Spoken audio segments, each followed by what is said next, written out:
जिस पर्वत पर वे सब वानर मरने के लिए बैठे हुए थे, उसी पर्वत पर एक गृद्धराज उपस्थित हुआ।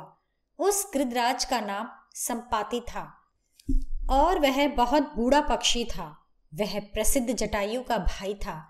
वह उस विंध्याचल की एक गुफा से निकल और वानरों को वहां बैठा देख बहुत प्रसन्न हुआ और यह बोला, निश्चय ही प्राणियों को उनके पूर्व कर्मों के अनुसार अच्छे बुरे फल मिला करते हैं।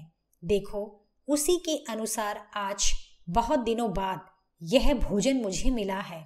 इन वानरों में से जो जो मरते जाएंगे मैं उनको खाता जाऊंगा।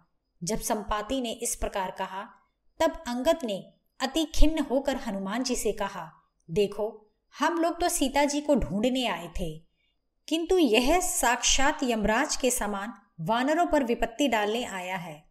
हम लोगों से ना तो श्री राम का कोई काम बन पाया और ना ही हम सुग्रीव की आज्ञा का पालन कर सके। उस पर यह अनजानी विपत्ति और आ पड़ी है। देखो, सीता जी के हित के लिए गिद्धराज जटायु ने जो कुछ किया वह सब तुम सब ने सुना ही होगा। क्या पशु और क्या पक्षी, जितने भी प्राणी हैं, वे सब अपने प्राणों को देकर भी श्री राम के प्रिय कार्य को वैसे ही करते हैं जैसे कि हम सब। इसलिए जटायु ने अपने प्राण गंवाकर श्री राम की सीता जी को रावण से बचाने का प्रयत्न किया, किंतु वह जटायु युद्ध में रावण द्वारा मारा गया और सुग्रीव के भय से छूटकर उसने मोक्ष पाया। जटायु और दशरथ के मरने से और सीता हरण से हम सब वानरों के प्राण संकट में पड़ गए। श्री राम, लक्ष्मण और सीता का वनवास, श्री राम द्वारा बाली का वध और श्री राम के कोप से जनस्थानवासी समस्त राक्षसों का वध, ये समस्त अनर्थ कैकेयी के वरदान के कारण हुए हैं। संपाति अंगद से अपने छोटे भाई जटायु के विषय में दुखदायी वचनों को सुनकर अत्यंत चकित हो उन वानरों की ओर देखकर दयायुक्त वचन बोले, कौन मेरे प्राण प्रिय भाई जटायु का वध वृतांत कहकर मेरा कलेजा दहला रहा है। जनस्थान में राक्षस और जटायु का युद्ध क्यों हुआ?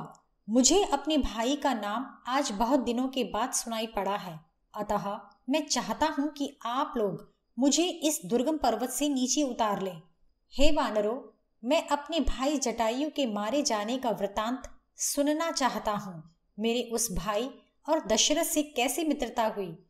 क्या करूं? सूर्य की किरणों से मेरे पंखों के जल जाने के कारण मुझसे तो अब हिला डुला भी नहीं जाता। भाई की मृत्यु का संवाद सुनने के कारण शोक से संपाति का गला भर आया था।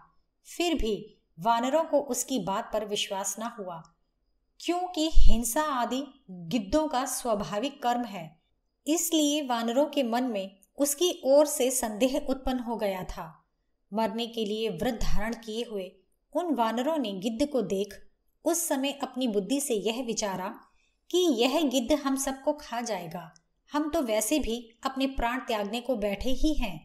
गिद्ध द्वारा यह कार्य शीघ्र हो जाएगा और हम सब श्री राम के कार्य में प्राण त्याग करने से धन्य हो जाएंगे। उन सब वानरों ने यह निश्चय कर संपाति को पर्वत से नीचे उतारा। फिर अंगद ने कहा, हे पक्षी, ऋषराज नामक प्रतापी एक वानरराज थे। मेरे कुल के प्रथम पूर्वज वे ही थे। उनके 2 धर्मात्मा पुत्र हुए। उनके नाम बाली और सुग्रीव पड़े। ये दोनों बड़े ही बलवान हुए। उनमें मेरे पिता बाली बड़े विख्यात और वानरों के राजा हुए।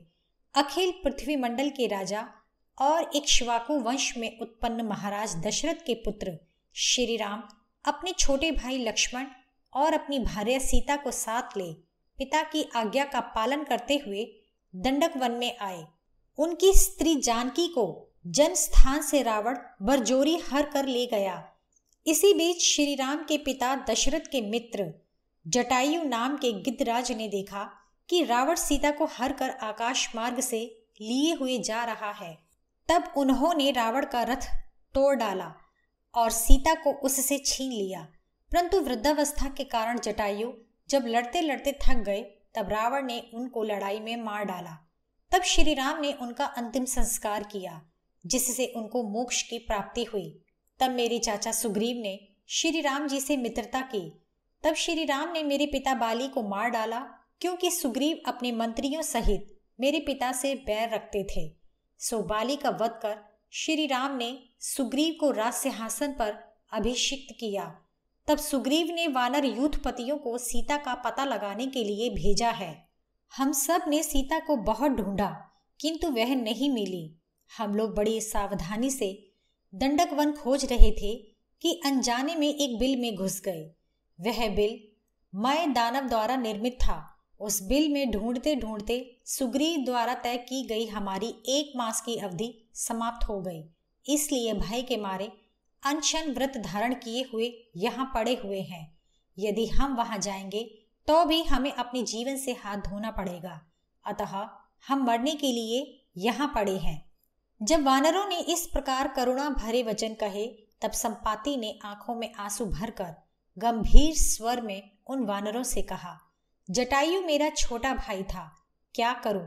मैं अब बूढ़ा होने से निर्बल हो रहा हूं और मेरे पंख भी नहीं रहे, अतः अपने भाई का बदला लेने की शक्ति मुझ में अब नहीं है। प्राचीन काल में जिस समय वृत्तासुर का वध इंद्र द्वारा किया गया था, उस समय हम दोनों भाई एक दूसरे को हराने की आकांक्षा से उड़ते उड़ते जलती हुई किरणों वाले सूर्य नारायण के समीप जा पहुंचे। आकाश में बड़ी तेजी के साथ उड़ते उड़ते हमको 2 पहर हो गया। उस समय सूर्य की किरणों की गर्मी से जटायु व्याकुल हो गया।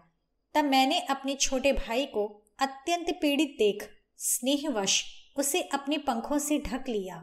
तब सूर्य के ताप से मेरे दोनों पंख भस्म हो जाने से मैं विंध्याचल पर आकर गिर पड़ा।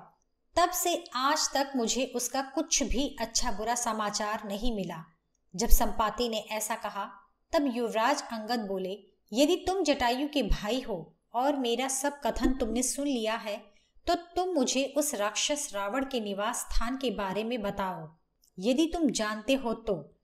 यह सुनकर संपाति ने वानरों से कहा, हे वानर श्रेष्ठो, यद्यपि मेरे पंख जल गए हैं और इस समय मेरे शरीर में बल पराक्रम जरा भी नहीं रह गया, फिर भी मैं केवल वाणी मात्र से श्री राम जी की उत्तम सहायता करूंगा। वरुण आदि लोकों से लेकर जितने लोक वामन रूप धारण कर भगवान विष्णु ने नापे थे, उन सब का वृतांत मुझे मालूम है। देव असुरों का संग्राम और समुद्र मथ कर अमृत को निकाले जाने आदि की घटनाएं भी मुझे मालूम है। क्या करूं? बुढ़ापे के कारण मेरे शरीर में जरा भी बल नहीं रह गया, इसलिए मैं विशेष सहायता नहीं कर सकता। मैंने एक रूपवती और आभूषणों से भूषित स्त्री को देखा था, जिसे दुरात्मा रावण हर कर लिए जा रहा था। वह स्त्री हे राम हे लक्ष्मण कहकर चिल्ला रही थी और अपने गहने उतार उतार कर फेंकती जाती थी। मुझे लगता है कि वही सीता होगी। अब मैं तुम्हें उस राक्षस के घर का पता बतलाता हूँ। वह राक्षस विश्रवा मुनि का पुत्र और कुबेर का भाई है तथा लंका नाम की पुरी में रहता है। उसका नाम रावण है। इस समुद्र तट से पूरे 100 योजन की दूरी पर एक द्वीप है। उसमें विश्वकर्मा की बनाई लंका नाम की नगरी है और विशाल परकोटा उस पुरी को चारों ओर से घेरे हुए है। उस पुरी के सब द्वार सोने के हैं और सूर्य के समान चमकीले हैं। उसी लंकापुरी के भीतर पीली रेशमी साड़ी धारण किए हुए उदास सीता रहती है। वह रावण के रनवास में कैद है और राक्षसी उसकी रखवाली किया करती हैं। यदि तुम वहां जा सको तो तुम उस जनक नंदिनी को वहां देख सकोगे, किंतु वह लंकापुरी चारों ओर से समुद्र से रक्षित है। हे वानर श्रेष्ठो, तुम शीघ्र वहां जाओ और अपनी वीरता प्रकट करो। मैं अपने ज्ञान के तप द्वारा जानता हूं कि तुम देखकर लौट आओगे। वहां पर कई पक्षी जा सकते हैं, किंतु गरुड़ की गति सबसे ऊपर है। वे तो सर्वत्र आ जा सकते हैं। हे कपिवरो, हमारा जन्म गरुड़ जी से ही हुआ है और मैं यहीं से रावण और जानकी को देख रहा हूं, क्योंकि हम लोगों की आंखों का बल गरुड़ की दिव्य आंखों से उत्पन्न है। अर्थात हमारे नेत्रों की दृष्टि भी गरुड़ की दिव्य दृष्टि के बराबर ही है। गरुड़ के वंश में उत्पन्न होने के कारण हम लोग 100 योजन ही नहीं बल्कि इससे भी अधिक दूरी की वस्तु सदा देख सकते हैं। हमने उस जन्म में बुरे कर्म किए, इसलिए हम मांसाहारी हुए हैं। मुझे भी अपने भाई का बदला रावण से लेना है, सो तुम लोग खारी समुद्र को लांघने का कोई उपाय सोचो। मैं कहता हूं कि तुम जानकी जी के निकट पहुंचकर कार्य सिद्ध कर लौट आओगे। मेरी इच्छा है कि अब आप लोग मुझे समुद्र तट पर ले चलें, जिससे मैं अपने स्वर्गवासी भाई जटायु को जलांजलि दे सकूं। संपाति के ऐसा कहने पर बड़े बलवान वानर संपाति को समुद्र के तट पर ले गए। सीता जी के विषय में सुनकर सभी वानर मारे आनंद के रोमांचित हो उठे। तभी जाम्बवान संपत्ति से कहने लगे, सब बातें बतलाकर आप इन वानरों के प्राण बचाइए। वह कौन पुरुष है जिसने श्री राम और लक्ष्मण के धनुष से छूटे हुए बाणों की जरा भी परवाह नहीं की? यह सुनकर गृधराज प्रसन्न हुए और उन वानरों को धीरज बंधाया जो सीता का वृतांत सुनने को तत्पर थे। उनसे यह वचन बोले, मैंने जैसा जानकी का हरण सुना है और जिसने मुझे कहा है और जहां पर वह जनक नंदिनी विद्यमान है, इन सब बातों को मैं कहता हूं, तुम लोग सुनो। मुझे इस दुर्गम और लंबे चौड़े पर्वत पर गिरते हुए बहुत दिन बीत गए। तब मेरी इस प्रकार की दुर्दशा में सुपार्श्व नाम का मेरा पुत्र मुझे भोजन देकर मेरा पालन किया करता था।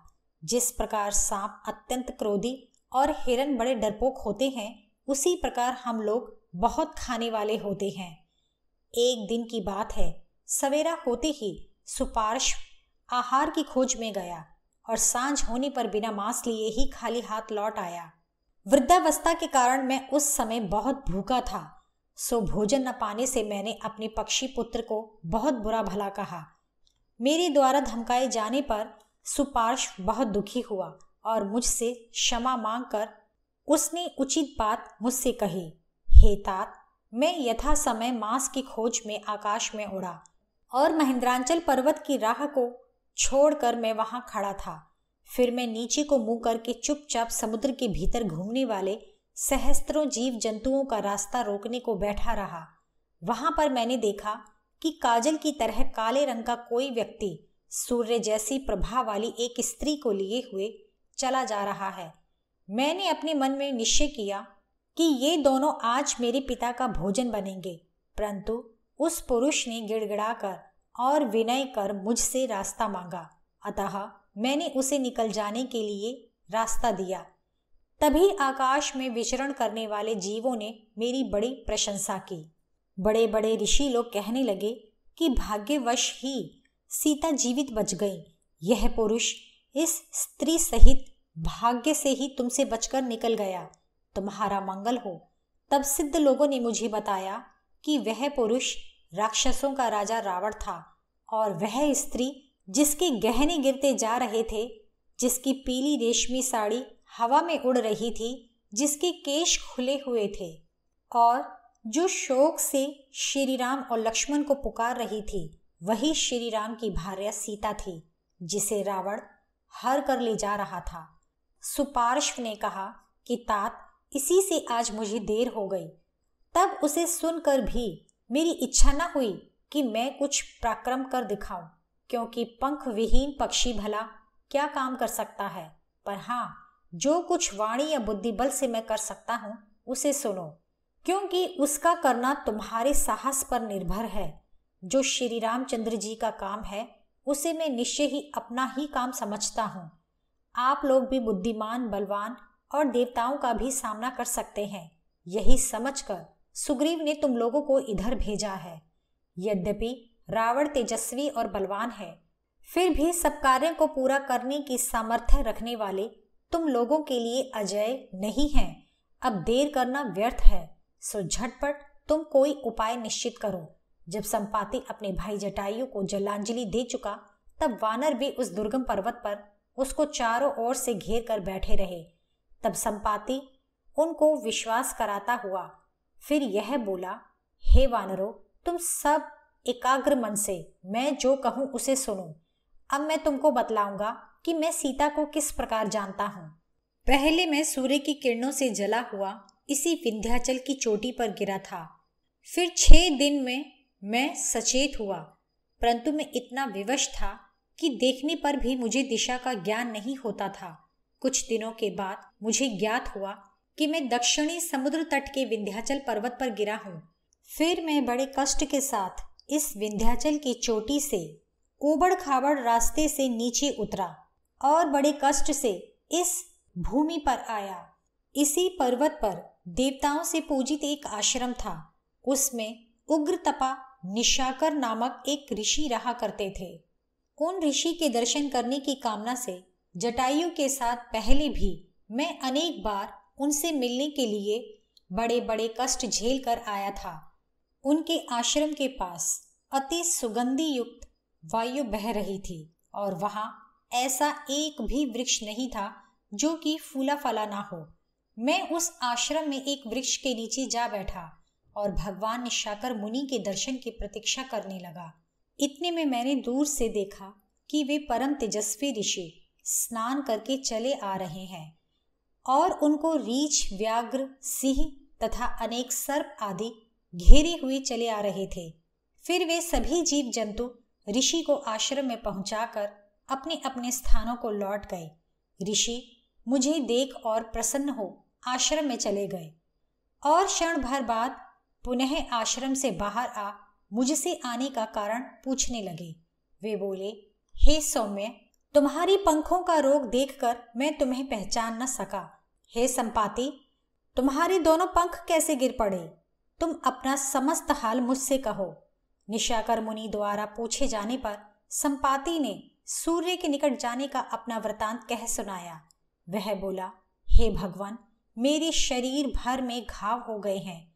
इस कारण एक तो मुझे लज्जा आती है, दूसरे मैं घावों की पीड़ा से व्याकुल भी हूँ तथा इतनी दूर से आने में थक भी गया हूँ। मैं राज्यहीन, भ्राताहीन, पंखहीन और विक्रमहीन हो गया हूँ। अतः अब मैं चाहता हूँ कि इस पर्वत से गिरकर अपनी जान दे दूं। संपाति ने वानरों से कहा कि मुनि से इस प्रकार कहकर मैं बहुत दुखी होकर रोने लगा। फिर मुनि ने कुछ काल तक ध्यान कर मुझसे कहा, हे गिद्ध, तेरे पर और रोम फिर से निकल आएंगे और तेरी आंखें, तेरा उत्साह, पराक्रम और बल पूर्व की तरह हो जाएगा। मैंने तपोबल से जाना है कि आगे एक बड़ी घटना होने वाली है। इक्ष्वाकु वंश में दशरथ नाम के कोई राजा होंगे। उनके श्रीराम नाम का एक महातेजस्वी पुत्र होगा। वे श्रीराम अपने पिता की आज्ञा से अपने भाई लक्ष्मण सहित वन में जाएंगे। रावण नाम का राक्षस उनकी पत्नी को जन स्थान से हर कर ले जाएगा। वह राक्षस रावण सब देवताओं और दानवों से भी नहीं मारा जा सकेगा। वह जानकी को विविध प्रकार के भोज्य पदार्थों का लोभ दिखाकर ललचाएगा, किंतु वह यशस्विनी, दुख से पीड़ित सीता कोई भी वस्तु ग्रहण नहीं करेगी। यह जानकर इंद्र देवताओं के लिए भी जो दुर्लभ है ऐसी खीर सीता के भोजन के लिए भेजेंगे। तब उसे इंद्र द्वारा भेजा हुआ जानकर सीता ग्रहण करेंगी और पहले उसमें से थोड़ी सी खीर निकालकर श्री राम के लिए भूमि पर यह कह कर रखेंगी कि यदि मेरे पति श्री राम जी और देवर लक्ष्मण जीवित हों अथवा यदि वे देवता को प्राप्त हुए हों तो भी मेरा दिया हुआ यह अन्न उनको प्राप्त हो। हे पक्षी, श्री राम के भेजे हुए वानर दूत यहाँ आएंगे। उस समय तुम उनको सीता जी का पता बतलाओगे। अतः तुम इस स्थान को छोड़कर कहीं मत जाना और इस दशा में तुम कहीं जा भी नहीं सकोगे। तुम उनकी राह देखते हुए यहाँ ठहरे रहो। तुम्हारे नवीन पर निकलेंगे। मैं तुम्हारे नए पंख इसलिए नहीं उत्पन्न करना चाहता जिससे कि तुम यहाँ पर रहकर लोकहित के लिए कर्म कर सकोगे। तुम्हारे उस कार्य के करने से दोनों राजकुमारों के साथ साथ ब्राह्मणों का, बड़े बड़े महर्षियों का और इंद्र का भी बड़ा उपकार होगा। मेरी भी यही इच्छा है कि मैं उन दोनों भाई श्री राम और लक्ष्मण को देखूं, पर बहुत दिनों तक जीने की अब मेरी इच्छा नहीं है। अतः मैं अब अपना शरीर त्याग दूंगा। हे वानरों, दिव्य दृष्टि वाले मुनि ने मुझसे ऐसा कहा था। मुनिवर मुझे और भी प्रकार से समझा बुझाकर तथा मेरी प्रशंसा कर आश्रम में चले गए। फिर मैं धीरे धीरे वहां से सरक कर और विंध्याचल पर आकर तुम लोगों के आने की प्रतीक्षा कर रहा था। आज इस बात को 100 से भी अधिक वर्ष बीत चुके हैं। मैं मुनि की बात को मन में रख इस स्थान और समय की राह देखता हुआ यहाँ रह रहा हूँ। जब महर्षि निशाकर स्वर्ग को चले गए तब मैं विविध विचारों में फंस अत्यंत दुखी हुआ। कभी कभी मन में यह विचार उठता कि मर जाना ही ठीक है, किंतु मुनि के वचनों का स्मरण आते ही मैं मरने के विचार को त्याग देता। रावण के बल को अपने पुत्र के बल से कम जानकर मैंने अपने पुत्र को खूब फटकारा और कहा कि तूने सीता का विलाप सुन, सीता को क्यों नहीं बचाया? मेरा दशरथ के साथ जैसा स्नेह था उसके अनुसार मेरे पुत्र ने कार्य कर मुझे प्रसन्न न किया। संपाति इस प्रकार वानरों से वार्तालाप कर ही रहा था कि इतने में वानरों के सामने ही उसके नए पंख निकल आए।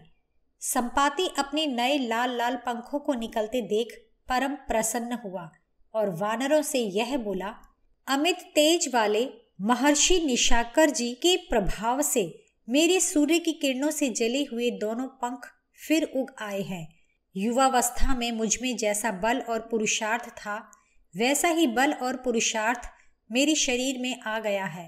हे वानरों, अब तुम सब प्रकार से प्रयत्न करो, तुम्हें सीता अवश्य मिल जाएंगी, क्योंकि जब मेरे पंख उग आए हैं तब मुझे तुम्हारी कार्य सिद्धि का विश्वास हो रहा है। संपाति इस प्रकार के वचन कह अपनी आकाश में विचरने की गति की परीक्षा लेने को उस पर्वत से उड़ा। वानरगण भी संपाति के वचनों को सुनकर अत्यंत प्रसन्न हो सीता को ढूंढने में अपना अपना बल दिखाने को तैयार हुए। वे सभी सीता जी को देखने की कामना से समुद्र तट पर पहुंचे। उस समय समुद्र के जल में विविध प्रकार के बड़े बड़े आकार के भयंकर जल जंतु क्रीड़ा कर रहे थे। वह समुद्र कहीं तो सोते हुए मनुष्य की तरह शांत था और कहीं कहीं पर्वत के आकार की लहरें उठ रही थी।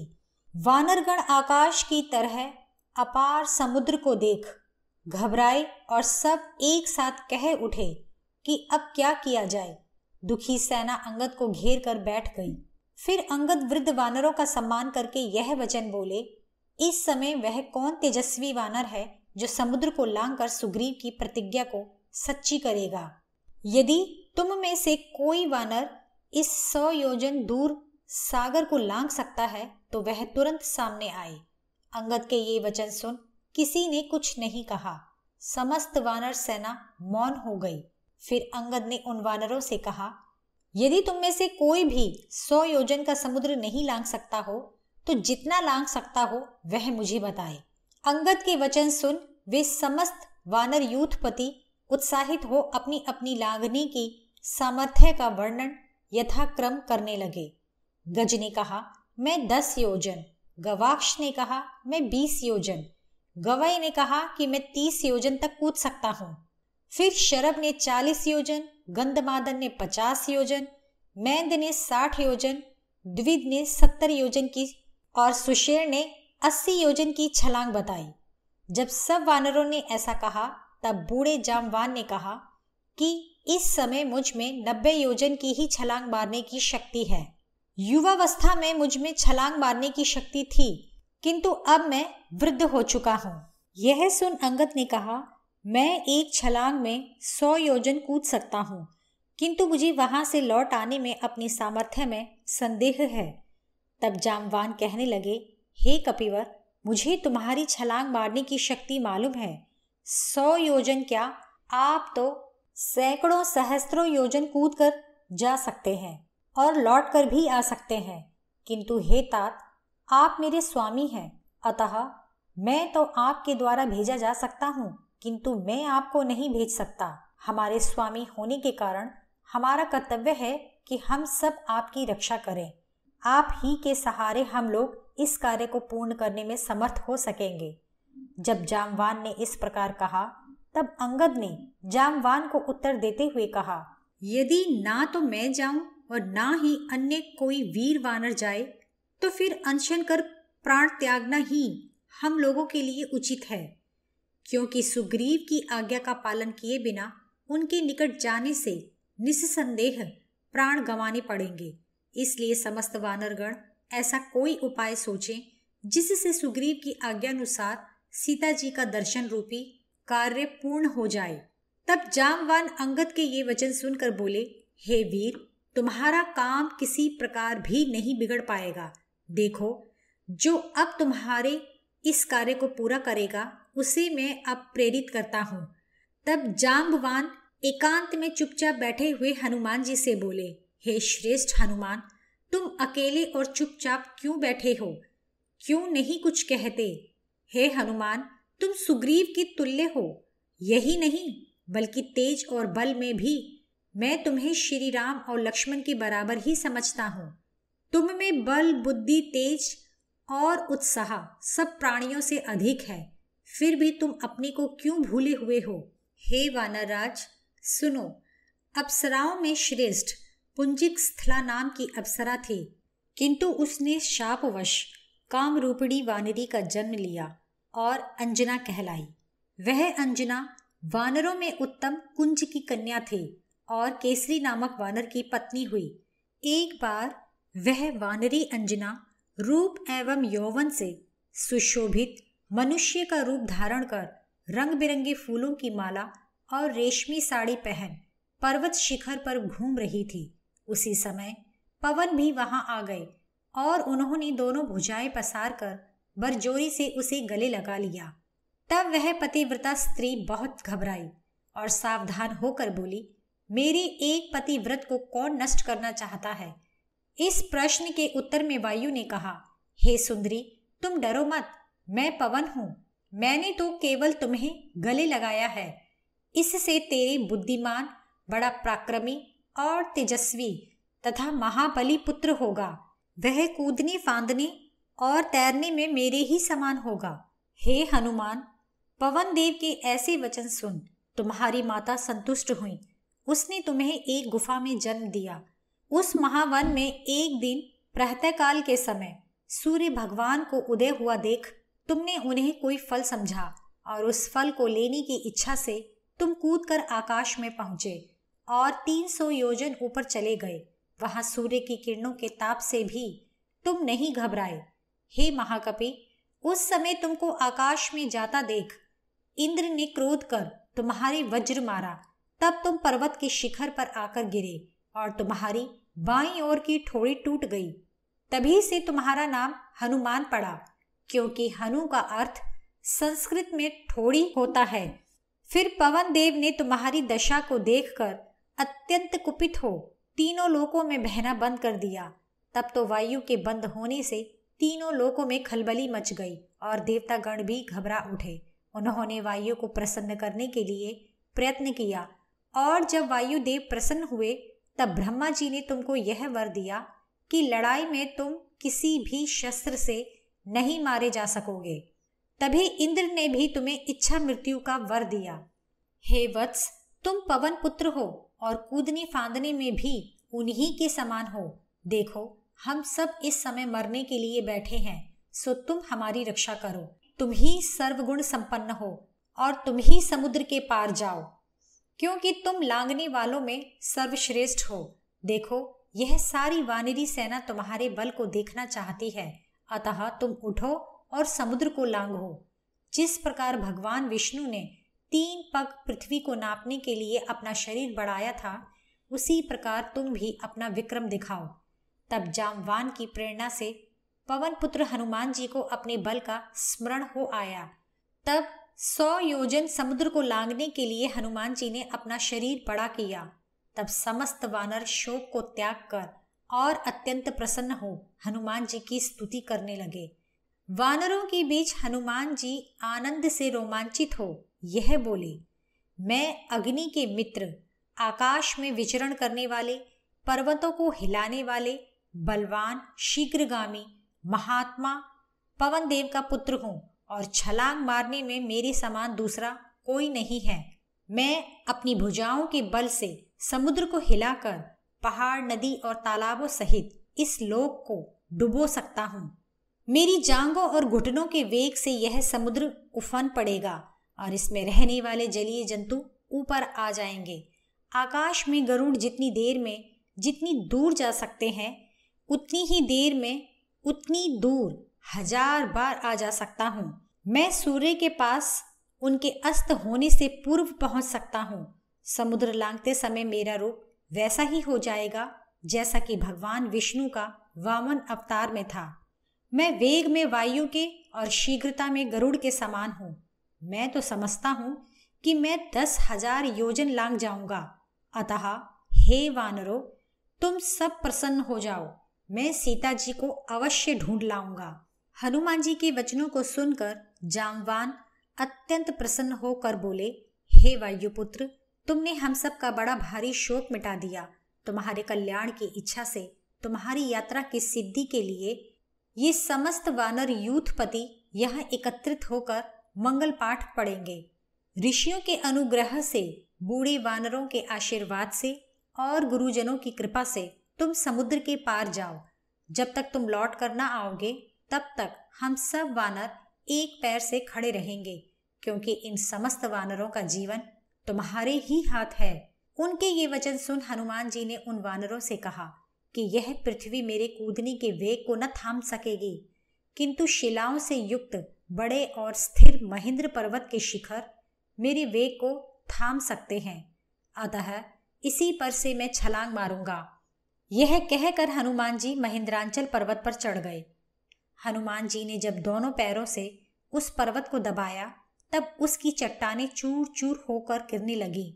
हिरन, हाथी आदि सब भयभीत हो गए। पक्षी आकाश में उड़ गए। जो ऋषिगण उस पर्वत पर तप किया करते थे उन्होंने भी भयभीत होकर उस पर्वत पर रहना त्याग दिया। किष्किंधा कांड समाप्त हुआ।